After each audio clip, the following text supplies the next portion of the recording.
तो खबरों की चर्चा विस्तार से करते हुए सबसे पहले आपको बताते हैं कि मुख्यमंत्री योगी आदित्यनाथ की अध्यक्षता में आज कैबिनेट की बैठक हुई। ये बैठक दोपहर के 12 बजे लोक भवन में संपन्न हुई है। शुरू हुई थी, माफ कीजिएगा। इस बैठक में 12 अहम प्रस्तावों को मंजूरी दी गई है, जिसमें मथुरा विकास बोर्ड के तर्ज पर ही चित्रकूट धर्म स्थल के विकास के लिए चित्रकूट बोर्ड बनाए जाने को मंजूरी मिली है। इसके साथ ही पुलों और सड़कों को लेकर के भी प्रस्ताव पास किया गया। कैबिनेट बैठक के बाद डिप्टी सीएम केशव प्रसाद मौर्य ने कैबिनेट बैठक के बाद कहा कि प्रदेश के हित में कैबिनेट के कई महत्वपूर्ण फैसले लिए गए हैं। उन्होंने कहा कि यूपी की 24 करोड़ जनता की खुशहाली ही सरकार का प्रयास है।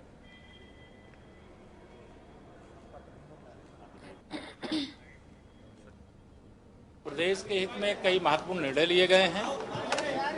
उसका डिटेल अभी सरकारी प्रवक्ता के माध्यम से जारी किया जाएगा।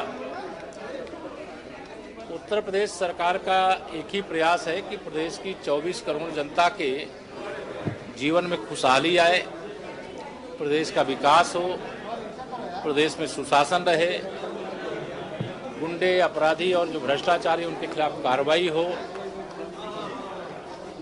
इस दिशा में सरकार के माध्यम से काम किया गया है और कैबिनेट के जो प्रस्ताव है उसका डिटेल अभी प्रवक्ता महोदय देंगे। तो इस खबर पर ज्यादा जानकारी के लिए अनिल के अंकुर हमारे साथ में जुड़ चुके हैं, ब्यूरो चीफ हैं आप। अनिल जी, जिस तरीके की तमाम तस्वीरें देखने को मिली बीते कुछ दिनों से, ऐसे में कैबिनेट की ये बैठक बेहद अहम हो जाती है और साथ में जिस तरीके से सीएम ने चेतावनी दी है तीसरी लहर को लेकर के भी, उसके भी मद्देनजर ये कैबिनेट की बैठक बेहद महत्वपूर्ण। देखिए पूजा, निश्चित रूप से कहा जा सकता है कि ये जो फैसले हो रहे हैं सरकार के, वो चुनावी नजरिए से हो रहे हैं। बात चाहे धार्मिक स्थलों को डेवलप करने की हो या फिर बेसिक शिक्षा कर्मचारियों के मृतक आश्रितों को नौकरी देने की हो। इस प्रकार के तमाम फैसले लिए जा रहे हैं, जिसमें कर्मचारियों को मृतक कर्मचारियों के आश्रितों को वहां पे नौकरी देने का मामला पास किया गया है, जिसमें बेसिक शिक्षा विभाग के कर्मचारियों का मामला पास किया गया है। इसी प्रकार चित्रकूट को जिस तरीके से डेवलप करने की तैयारी की गई है, ऐसे ही जिस तरीके से अयोध्या और मथुरा में बोर्ड बना करके डेवलप करने की व्यवस्था की गई है, उसी तरीके से अब चित्रकूट भी विकसित किया जाएगा धार्मिक पर्यटन के रूप में। तो उसमें वैसे ही बोर्ड बनाएगा जैसे यहाँ बना गया है। बोर्ड बनने से क्या क्या लाभ होंगे, उसके क्या तौर तरीके होंगे, ये भी इसमें होगा। इसके अलावा एक फैसला किया गया है कि जो नगर पालिका क्षेत्र है, नगर पालिका क्षेत्र में किस प्रकार से कर निर्धारण को और संशोधन किया जाए, उसका संशोधन की भी सूची जारी कर दी गई है। उसका डिटेल अभी थोड़ी देर में बात जारी की जाएंगे। और इसके अलावा चूंकि बरसात के मौसम में पौधारोपण होता है, तो उत्तर प्रदेश में 30 करोड़ पौधे लगाने का भी फैसला इस आज की कैबिनेट में लिया है। इसके अलावा पीजीआई को सौंदर्यीकरण का भी फैसला आज लिया गया।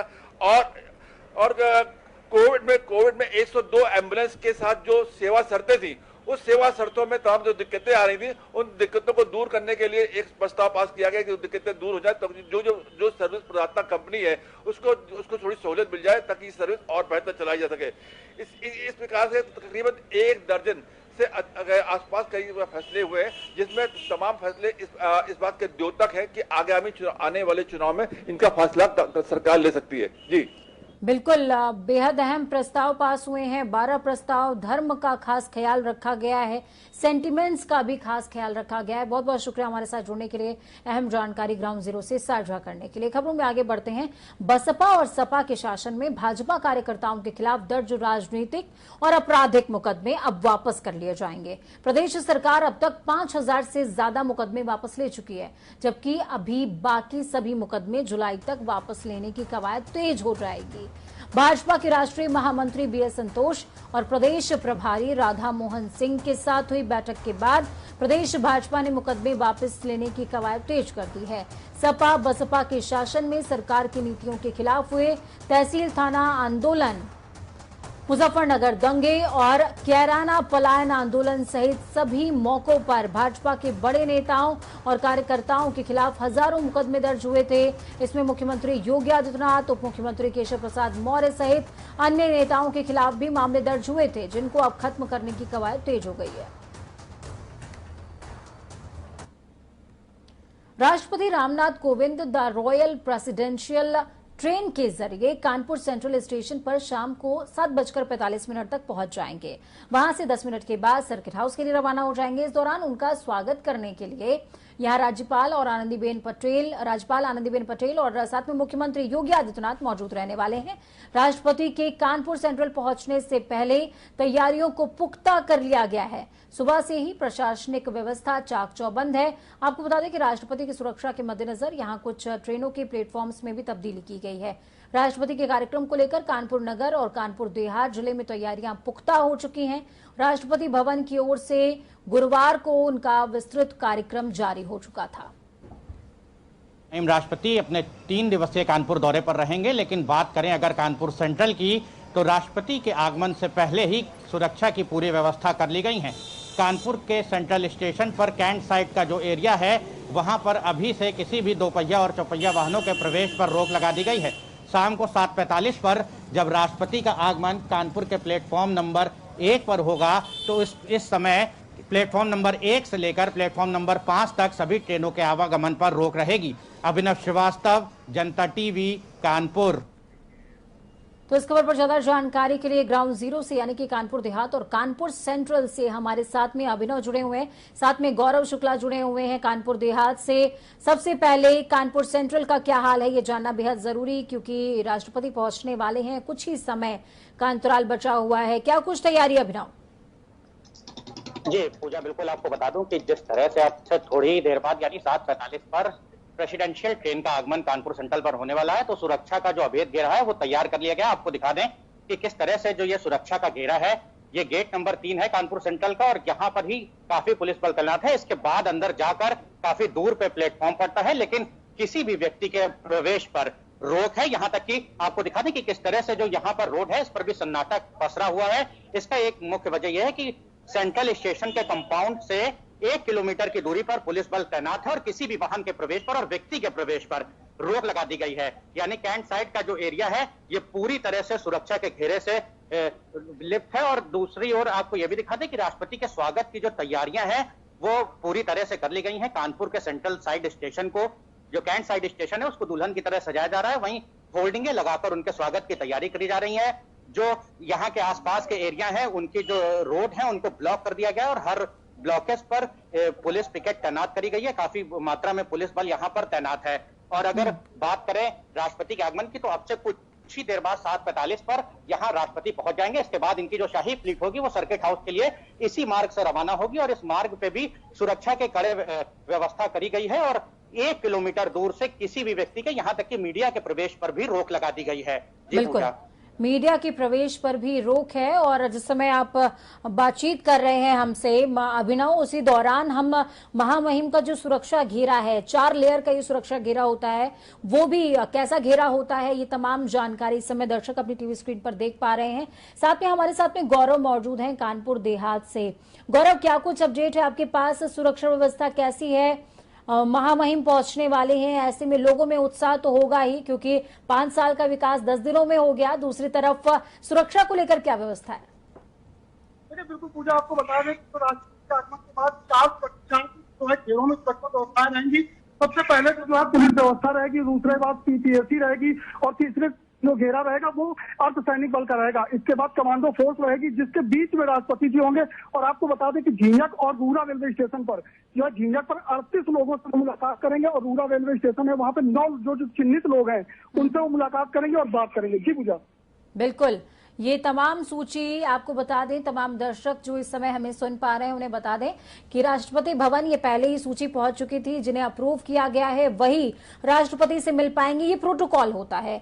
और इसके अतिरिक्त कोई भी अनभिज्ञ व्यक्ति जिसको जानते नहीं है राष्ट्रपति या कोई अनजान व्यक्ति है, वो 120 मीटर के घेरे में दाखिल भी नहीं हो सकता है। बहुत बहुत शुक्रिया आप दोनों का ये हमारे साथ जुड़ने के लिए, अहम जानकारी ग्राउंड जीरो से साझा करने के लिए।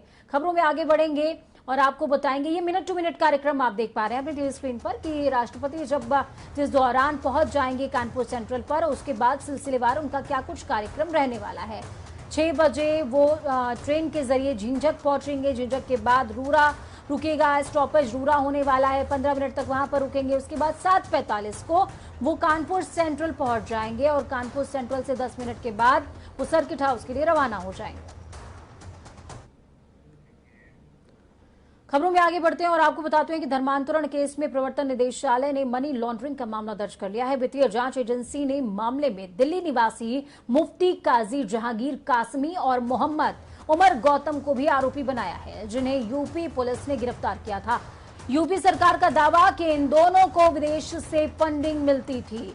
यूपी के अपर मुख्य सचिव गृह अविनाश अवस्थी की माने, उन्होंने हवाला देते हुए हवाला का जरिया पैसा आ रहा था ऐसा बोला है। विदेशी खाते का ट्रांजैक्शन भी सामने आया है। अवनीश अवस्थी ने बताया कि विदेशी फंडिंग कहां-कहां से हुई है, हवाला के जरिए किन किन खातों में या कैसे कैसे पैसे आए हैं, इन सब की जांच हो रही है। इस बीच यूपी के बाहर कई राज्यों में भी एटीएस की छापेमार कार्रवाई चल रही है। अब तक 150 से ज्यादा मामले धर्मांतरण के सामने आ चुके हैं, जिनको ट्रेस किया जा रहा है। हर पहलू पर जांच की जा रही है। आपको बता दें कि यूपी एटीएस की गिरफ्त में यह गिरोह मूक बधिर बच्चों और लालच देकर के महिलाओं का धर्मांतरण करवाया करता था, उनको अपना शिकार बनाया करता था। लेकिन अब एटीएस महकमे के साथ साथ ईडी का भी शिकंजा इन लोगों पर कसता हुआ।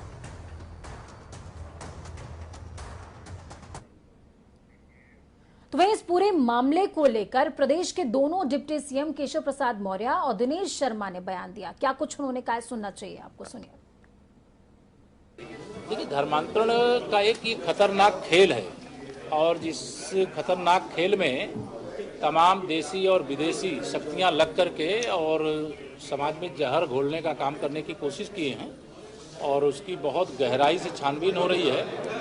जो भी दोषी हैं पकड़े जा रहे हैं, उनके खिलाफ कठोर से कठोर कार्रवाई हो। नहीं, देखिए, कुछ हमेशा से भारत की तरफ अभी तक तो पूर्वोत्तर राज्य और बंगाल आदि कुछ ऐसे राज्य थे, प्रदेश थे जो विदेशी शक्तियों के निशाने पर हुआ करते थे, जहां पर धर्मांतरण की प्रक्रियाएं होती थी। झारखंड ऐसी जगहों पर भी होती थी, लेकिन कुछ उत्तर प्रदेश में भी ये ऐसी गतिविधियां करने वाले लोग सक्रिय हुए थे पहले। लेकिन हमारी सरकार आने के बाद जब इनके साथ सख्ती की गई तो समय समय पर इनके विरुद्ध कार्रवाई हुई है। अब एक बड़ा नेटवर्क सामने आया है और पूरी तरीके से इसकी निचले तक जाकर सरकार ऐसे सारे दोषी तत्व और उनको सहयोग करने वाले लोगों का चिन्हीकरण करके उनके खिलाफ कार्रवाई कर रही है। तो वहीं कैबिनेट मंत्री सुरेश खन्ना ने धर्मांतरण मामले को लेकर कहा कि आरोपियों के खिलाफ सख्त कार्रवाई की जाएगी। इसके साथ ही कोरोना वायरस के नए वेरिएंट पर कहा कि प्रदेश में सारी तैयारियां की जा रही हैं। आइए सुनाते हैं आपको क्या कुछ उन्होंने कहा। इसी प्रकार का लालच, इसी प्रकार का प्रलोभन देकर अगर धर्मांतरण कराया जाता है तो निश्चित रूप से वो पनिशेबल भी है और हर तरह से कठोर कार्रवाई उसमें होगी, ये मैं आपको आश्वस्त करता हूँ। हर तरह से जो चूंकि कांस्टेंट मॉनिटरिंग चल रही है, रोज इसकी देखभाल की वजह से इसको हम मिनिमाइज करने में सफल हुए। लेकिन ये मान के चलिए अभी ये समाप्त नहीं हुआ और इसके तरह तरह की शाखाएं जो हमारे सामने आ रही हैं, चाहे वो डेल्टा हो, चाहे डेल्टा प्लस हो या इसी तरीके की ब्लैक फंगस हो या दूसरा फंगस हो, इस प्रकार के जितने भी हमारी बीमारियां सामने आ रही हैं, हमारी जो एक्सपर्ट ओपिनियन है जो हमने थिंक टैंक बनाया डॉक्टर धीमन की अध्यक्षता में, वो हमको लगातार इसके लिए अवेयर भी कराते हैं और इसके लिए इस बात के भी सुझाव देते हैं कि हमको क्या क्या सावधानी बरतनी चाहिए। हम उस तो वहीं भाजपा के राष्ट्रीय अध्यक्ष ओम प्रकाश राजभर हरदोई के संडीला विधानसभा क्षेत्र में पहुंचे थे। यहां पर ओपी राजभर ने निषाद पार्टी के नेता संजय निषाद को भागीदारी संकल्प मोर्चा में शामिल होने का आह्वान करते हुए पहले साल मुख्यमंत्री बनाने का वादा किया है। ओपी राजभर ने कहा, भारतीय जनता पार्टी के पास वोट नहीं है, वो उनके पास भीख मांगने ना जाएं। अगर उनकी सरकार बनी तो वो 5 साल में हर साल एक जाति का सीएम बनाएंगे। 1 साल में 1 सीएम और 4 deputy CM. Bharatiya Janata party के पास वोट नहीं है। संजय निषाद जी के बेटे जो वहां गए भीख मांगने, 14% आबादी अकेले निषाद बिंद केवट मल्ला माझी मजवार तुरहा तुरैया का है। ये अर्कबंसी के साथ आ जाए, बंजारा के साथ आ जाए, राजभर के साथ आ जाए, तो हम इनको जो भागीदारी संकल्प मोर्चा बनाए हैं, ये हमारे मोर्चे में शामिल हो जाए निषाद पार्टी, तो हम दावा करते हैं कि सरकार एक बार बनेगी, 5 साल चलेगी और 1-1 साल का मुख्यमंत्री बनाएंगे हर जाति को। तो पहले साल हम संजय निषाद को ही बना देंगे, वहां क्या भीख मांग रहे। दूसरे साल हम राजभर को बना देंगे, तीसरे साल पटेल को बना देंगे, चौथे मौर्य को बना देंगे, 5 साल में 5 मुख्यमंत्री और 1 साल में 4 डिप्टी सीएम, 4 जाति को बनाएंगे। ये भागीदारी संकल्प मोर्चा की सोच है। ये दिल है कि मानता नहीं, ये हम इसलिए कह रहे हैं क्योंकि भाजपा के दिल से उन्नाव रेप केस में उम्र कैद की सजा काट रहे पूर्व विधायक कुलदीप सिंह सेंगर का मोह भंग होने को तैयार नहीं है।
प्रधानमंत्री, माननीय मुख्यमंत्री, राष्ट्रपति, मैं सबसे अनुरोध करती हूँ, भाजपा सरकार मेरे साथ है या मेरे दोषी उन्नाव कुलदीप सिंह सेंगर के साथ है, जबकि भारतीय जनता पार्टी दोषियों को टिकट दे रही है, जिनमें मेरे मुकदमे में पिता की हत्या में अरुण सिंह नामजद हैं। मेरी जान के लिए खतरा बना हुआ है। ऐसे लोगों को भाजपा टिकट दे रही है। मैं सरकार से और माननीय मुख्यमंत्री से, माननीय प्रधानमंत्री से मैं सबसे निवेदन करती हूँ कि मेरे दोषियों को सरकार बीजेपी टिकट वापस ले ले और टिकट ना दे। ये सारे दोषी हमारे हैं। पीड़िता का वीडियो सामने आया, मामले ने तूल पकड़ा। विपक्ष के हमलावर होने से पहले ही बीजेपी ने प्रकाश की गति से अरुण सिंह का टिकट काट दिया। भाजपा ने इतनी तेजी कभी किसी और के टिकट काटने में नहीं दिखाई होगी, लेकिन ऐसे में सवाल ये उठता है कि आखिर रेप कांड में सजा काट रहे कुलदीप सेंगर की राजनीति भाजपा के लिए क्यों जरूरी है। पहले कुलदीप सेंगर की पत्नी संगीता सेंगर को जिला पंचायत सदस्य के लिए टिकट दिया गया था। मामले में विवाद खड़ा हुआ तो बीजेपी ने टिकट काटा, जिसके बाद एक बार फिर कुलदीप सेंगर के करीबी अरुण सिंह को टिकट दिया गया और मामले ने तूल पकड़ा तो टिकट काट दिया। और उसके बाद टिकट दिया गया क्षेत्र के बाहुबली और पूर्व एमएलसी अजीत सिंह की पत्नी को। ऐसे में सवाल ये कि अपराध और अपराधियों से दूरी बनाने वाली भाजपा की राजनीति क्या बिना अपराध के साए में आए परवान नहीं चढ़ सकती? ब्यूरो रिपोर्ट, जनता टीवी। वहीं फतेहपुर में 12 वर्षीय नाबालिग लड़की के साथ दुष्कर्म का मामला सामने आया। पीड़िता के पिता ने पुलिस अधीक्षक को प्रार्थना पत्र देते हुए आरोप लगाया है कि उसकी बेटी के साथ संदीप और शुभम ने दरिंदगी की। बीजेपी विधायक के आवास पर यह सब कुछ हुआ। बलात्कार किया गया। जब क्षेत्रीय पुलिस को शिकायत की गई तो उन्होंने कोई कार्रवाई नहीं की, बल्कि विवेचक दरोगा ने बेटी पर अनावश्यक रूप से दबाव बनाते हुए गलत बयान लिखा लिया। ऐसे में सपा एमएलसी सुनील साजन का बयान भी सामने आया है। वक्त यहां पर छोटे से ब्रेक का। ब्रेक के उस पार खबरों का सफर लगातार जारी है। बने रहिए जनता टीवी के साथ, क्योंकि हमें आपकी ताकत, अपना और अपनों का बहुत ज्यादा ख्याल रखें।